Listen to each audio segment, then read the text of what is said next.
Assalamualaikum warahmatullahi wabarakatuh. Perkenalkan, nama saya Karissa Alivia dan teman saya Nur Fazrina. Kami dari kelompok 8 akan mempresentasikan hasil kerja kami yang berjudul tentang self-assessment. Sebelumnya, saya akan menjelaskan dulu apa itu pengertian self-assessment. Jadi, self-assessment atau disebut juga dengan penilaian diri adalah suatu teknik penilaian yang dilakukan oleh peserta didik di bawah pengawasan guru. Menurut Sudaryono, self-assessment atau penilaian diri adalah suatu teknik penilaian di mana peserta didik diminta untuk menilai dirinya sendiri yang berkaitan dengan status, proses, dan tingkat pencapaian kompetensi. Kami kutip dari buku yang berjudul Dasar-dasar Evaluasi Pembelajaran oleh Sudaryono pada tahun 2012. Menurut Wilson J. dan Wing Jens, self-assessment atau penilaian diri didefinisikan sebagai pemantauan tingkat pengetahuan, kinerja, kemampuan, pemikiran, dan juga perilaku. Jadi pengertian self-assessment ini kami kutip pada buku Self-Assessment oleh Wilson dan juga Wings.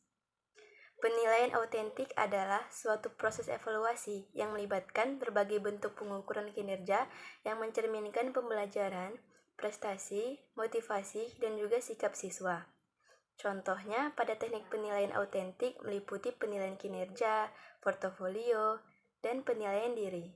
Jadi, pada penilaian autentik ini, kami kutip dari buku Authentic Assessment for English yang dikemukakan oleh Jimmy Kyle, O'Malley, and Lorraine pada tahun 1996.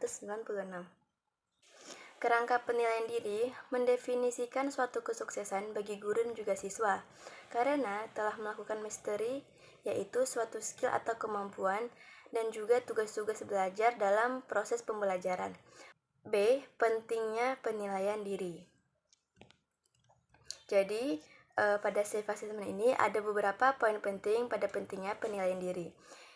Menurut Sharon Conference antara lain, yang pertama, menjadi mengerti bagaimana sih cara belajar yang terbaik. Yang kedua, dapat berkarya dengan potensi kekuatan yang dimiliki dan juga bersifat alami. Yang ketiga, belajar untuk menyeimbangkan dan menyatukan gaya belajar mana yang disukai dan juga tidak disukai. Karena pada penilaian diri ini, guru mampu melakukan evaluasi sehingga ia tahu mana belajar yang disukai oleh muridnya dan yang tidak.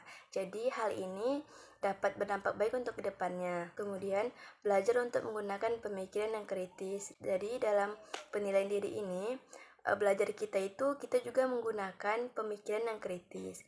Kemudian kita dapat membandingkan hasil pekerjaan dari waktu ke waktu, pasti ada setiap perubahan setiap waktu. Kemudian mengkreasikan kriteria penilaian pada suatu tugas yang diberikan. Selanjutnya mendiskusikan strategi untuk melakukan tugasnya. Jadi caranya itu mendiskusikan ini kita bisa dengan cara berkelompok. Strategi belajar yang nyaman untuk kita itu seperti apa, sehingga peserta didik itu nyaman dengan proses pembelajaran dilakukan oleh guru tersebut, seperti itu. Jadi pentingnya penilaian diri ini kami kutip pada buku Peak Perform Success in College and Beyond yang dikemukakan oleh Sharon pada tahun 2006. Dalam prakteknya, penilaian diri mampu memberikan keuntungan pada pihak, yaitu antara peserta didik dan juga guru. Penilaian diri memberikan umpan balik yang tidak ternilai pada mereka, sehingga pada penilaian diri ini, dia mampu memberikan keuntungan ke antara dua pihak tersebut dan saling keterkaitan antara satu dengan yang lainnya. Dalam praktek ini, kami kutip pada buku Student Self-Assessment in Education, Education Research pada volume 59 nomor 4 yang dikemukakan oleh Paul Kikow dan juga Ball pada tahun 1989. Kemudian teknik self-assessment. Jadi pada teknik self-assessment ini ada beberapa. Yang pertama, penilaian kompetensi kognitif kelas. Misalnya, peserta didik dimintai untuk menilai penguasa tentang penguasaan materi dan juga keterampilan berpikir sebagai hasil belajar. Yang kedua, penilaian kompetensi afektif. Misalnya, peserta didik dapat diminta untuk membuat tulisan dan membuat curahan perasaan tentang suatu objek tertentu. Yang ketiga, berkaitan dengan penilaian kompetensi psikomotor. Nah, di sini peserta didik dapat diminta untuk menilai kecakapan atau keterampilan yang telah dikuasai berdasarkan kriteria ataupun acuan yang telah disiapkan. Jadi, penilaian diri oleh peserta didik di dalam kelas perlu dilakukan langkah-langkah sebagai berikut. Yang pertama, menentukan kompetensi atau aspek kemampuan yang akan dinilai. Yang kedua, menentukan kriteria penilaian yang akan digunakan. Nah, jadi kita itu harus menyampaikan kepada peserta didik kriteria itu seperti apa dalam penilaian sehingga mereka juga paham. Selanjutnya, merumuskan format penilaian, kemudian meminta peserta didik untuk melakukan penilaian diri.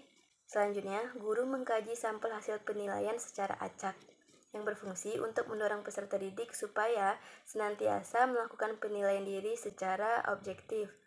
Yang terakhir, menyampaikan umpan balik kepada peserta didik berdasarkan hasil kajian. Pada PPT kami sudah kami tampilkan ada penilaian sikapnya, penilaian pengetahuan, penilaian keterampilan, dan juga ada tabel penilaian kompetensi. Kemudian yang ketiga ada penilaian sikapnya. Yang terakhir juga ada indikator penilaian sikap. Jadi semua itu harus dimasukkan ke dalam teknik penilaiannya. D yaitu macam-macam self assessment. Yang pertama ada penilaian langsung dan spesifik. Jadi, penilaian langsung dan spesifik ini yaitu suatu penilaian secara langsung pada saat atau sesudah melakukan tugas. Yang kedua, penilaian tidak langsung dan juga holistik, yaitu penilaian dilakukan dalam kurun waktu yang panjang untuk memberikan penilaian secara keseluruhan.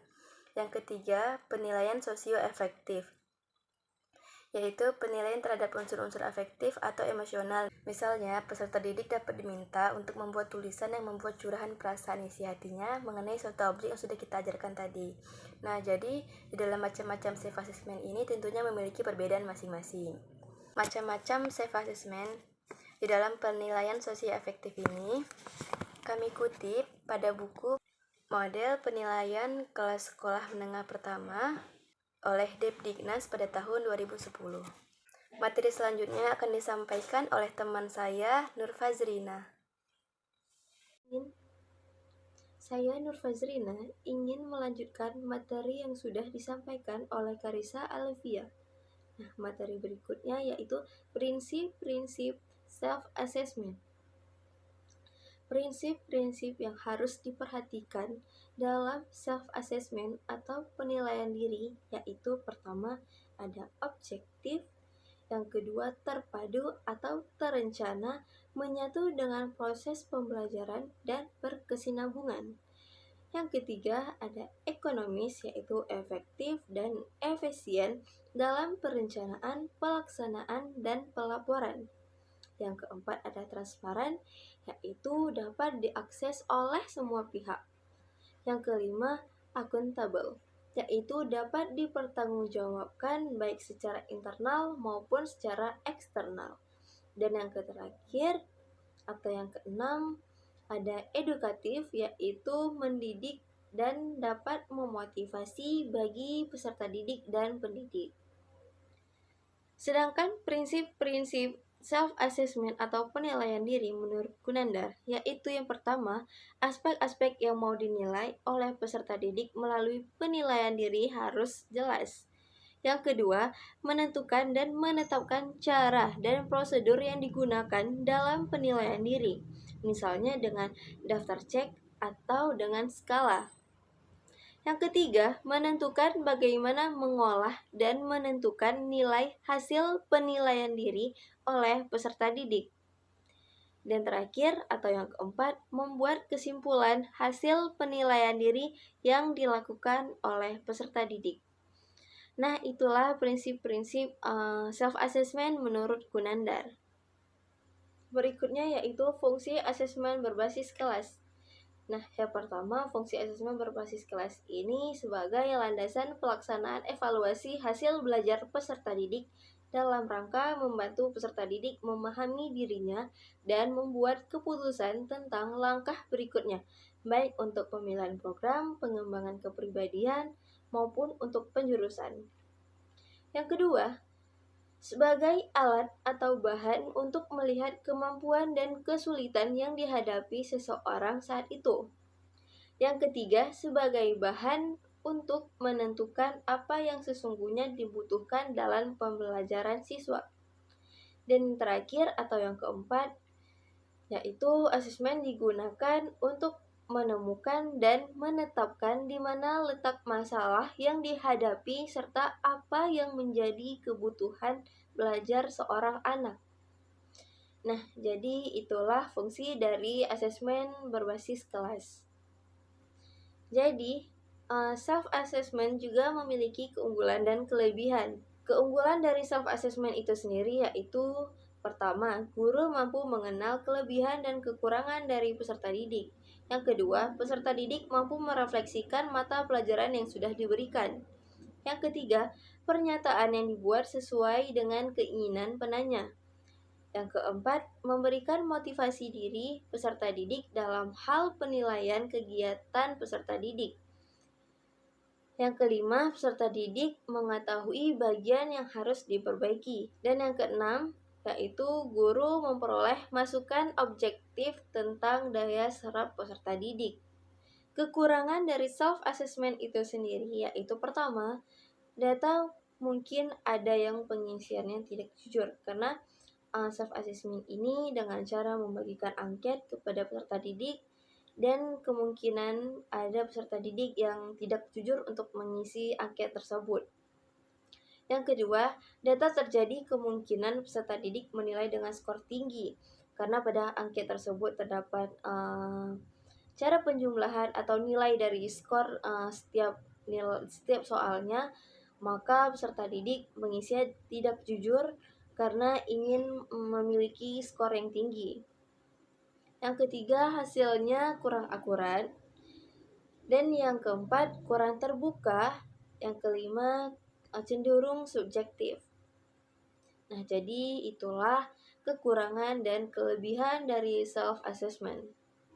Jadi yang terakhir yaitu ada format dari self-assessment. Nah, jadi dapat kita lihat inilah contoh dari format self-assessment, yaitu ada sikap spiritual dan juga sikap sosial.